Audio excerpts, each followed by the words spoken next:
if the Prophet ﷺ's heart is strengthened by hearing the stories of the previous prophets, and if Allah tells us and indicates to us in the Fatiha that we should follow the path of these previous prophets and Siddiqeen and Shuhada and Salihin, that if the Prophet ﷺ's heart is strengthened by hearing these stories and taking from their example and applying it to his daily life, then for us the Quran and listening to the Quran shouldn't just be for recreation or ibadah. It should be for us to study the stories of these Anbiya and of these Salihin in order to apply the lessons to those stories in our daily lives.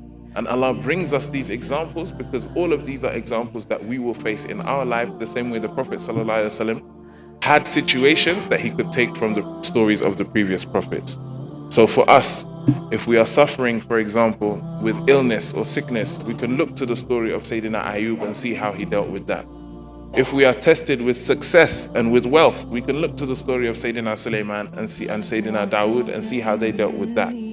If we are tested with family dynamics, we can look to the story of Sayyidina Ibrahim and see how we are tested and see how to deal with that test. If we're suffering with separation from our beloveds, we can look to the story of Sayyidina Yusuf and Sayyidina Ishaq and see how they dealt with that. Sayyidina Yusuf and Sayyidina Ishaq and see how they dealt with that. Each one of the stories in the Quran are not meant to entertain us. They're meant to give us life lessons that we can use in order to apply them in our daily lives. And so if we do not follow the stories of these prophets and take on their characteristics, then the education that we have in the Quran and the stories that we listen to growing up in the Quran are of no real benefit and of no use to us, because they were given to the Prophet ﷺ in order to strengthen his heart, and the story of the Prophet ﷺ himself was given to us as Muslims in order to strengthen our heart. So may Allah accept our worship, accept our studies of the Quran, and allow us to follow in the footsteps of the Nabiyyin wa Siddiqeen wa Shuhada wa Salihin.